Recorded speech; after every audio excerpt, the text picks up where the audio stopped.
Assalamualaikum warahmatullahi wabarakatuh. Salam sejahtera, salam Malaysia Madani, salam pendidikan bermutu, insan terdidik, negara sejahtera. Pada episod kali ini, saya Aida Raihana binti Muhammad Saadan bersama seorang insan yang sangat hebat dalam bidang education. Kita akan membincangkan satu inisiatif yang dilakukan oleh beliau untuk menjadikan bidang education kita ini lebih maju. Hi Professor, how are you? Selamat sejahtera dan terima kasih untuk mengambil saya sebagai dalam this sesi untuk TV RZ. Yeah? Thank you so for tuning in with us. Please, can you please introduce yourself, Professor? Okay. So nama saya Profesor Vinesh Tiruchelvam. Saya adalah seorang profesor di Asia Pacific University of Technology dan Innovation di Kuala Lumpur. Saya sudah bekerjasama dengan APU selama 14 tahun. Tugas saya yang terkini ialah sebagai Chief Innovation and Enterprise Officer dan also sebagai Chief Sustainability Officer untuk universiti. Boleh Profesor, maafkan saya, Profesor boleh tak Profesor jelaskan apa roles Profesor in the Chief Innovation and Chief Sustainability? Okey, dalam tugasan harian saya sebagai Chief Innovation and Enterprise Officer, saya ada beberapa peranan. So tugas utama ialah saya manage and lead 8 research dan center inovasi. Ya, dan center-center inovasi ini adalah center-center dari segi teknologi yang terkini, macam AI, data analytic, robotics, Google Center for Education, Extended Reality Studio, Center for IoT and Drones, sebagai contoh 8 ya. Dan kita ada satu startup incubator untuk company-company baru yang akan diwujudkan oleh student kita sebagai startups. So incubator itu saya yang kendalikan, saya manage the activities and events yang kita buat sebagai nurturing and training of the startups. Dalam tugasan sebagai Chief Sustainability Officer, kita ada dua peranan lah. Satu adalah sebagai ESG, Environment, Social and Governance Reporting, yang kita buat quarterly, setiap 3 bulan, untuk dari segi korporat. Lagi satu ialah mengendalikan policy dan standard untuk universiti dari segi green campus, campus yang hijau.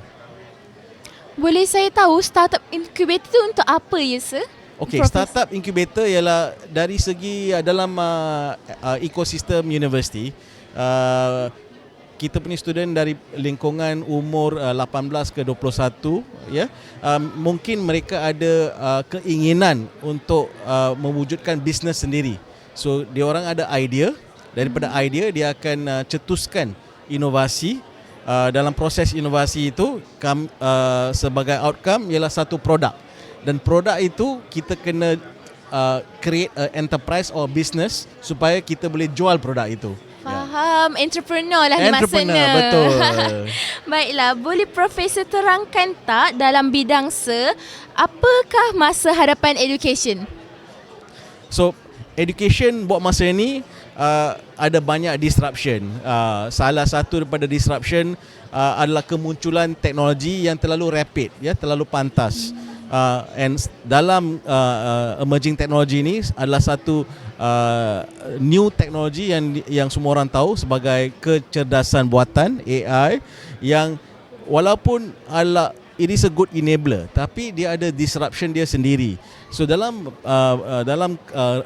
konteks pendidikan, AI itu adalah penting untuk kita menerima AI, ya. Tetapi macam mana kita boleh pakai AI dari segi ethics, ya, dari segi konteks yang konvensional masih berjalan, ya. Konteks dari segi daya penerimaan pendidikan dan daya penyampaian pendidikan itu masih boleh wujud. Kita tidak boleh menyatakan yang dengan kecerdasan buatan, education tu atau pendidikan tu dah tercapai. AI sudah diwujudkan.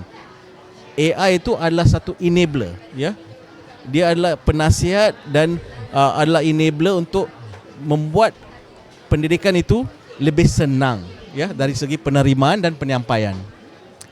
Saya setuju dengan statement saya sebab yelah sekarang ni social media mana je yang tak gunakan AI. WhatsApp sendiri pun ada Meta AI. Tapi kita still boleh gunakan AI tu untuk deliver message in various way. Macam contoh kalau kita nak santai, kita boleh minta AI untuk createkan something yang santai. Tapi kalau kita punya orang cakap kita punya niat tu lain, mungkin AI tu akan merosakkan hidup seseorang, betul? Ya, itu betul. So apa yang ada dalam AI bersama dengan emerging technology yang lain juga ialah macam mana kita nak menggunakan AI itu secara dalam ethical format, ya. Dan apa yang diterima dalam bentuk AI itu bukan semuanya yang boleh diterima. Kita tidak tahu, kita kena selalu have a check and balance, right? So the other thing is AI membuat informasi yang lebih rapid, ya. So ia menyenangkan dari segi pembelajaran. You want something which is on the spot. You nak tahu tentang sesuatu itu, you tanya AI, you prompt AI, apa yang you prompt tu dia akan jawab. So the prompting akan selalu sentiasa berlaku. As you keep on asking the question, dia akan memberi jawapan yang berkenaan dengan soalan yang ditanya itu. So macam mana you buat prompting itu penting. So you kena belajar prompting yang betul. Betul. Kalau kita prompting yang tak lengkap, kita takkan dapat apa yang kita nak. Kalau kita setakat bagi short form, dia memang takkan faham lah. Jadi walaupun sepandai ataupun semaju mana pun AI, still kita perlukan prompt yang betul daripada manusia kita sendiri. Baiklah, terima kasih Profesor Minez kerana sudi berkongsi maklumat yang sangat membuka mata pada hari ini. Semoga skala perkongsian hari ini dapat memberi inspirasi kepada kita dan semua warga pelajar di luar sana untuk terus menjadikan sebuah inovasi sebagai sesuatu yang sangat berguna dan betul.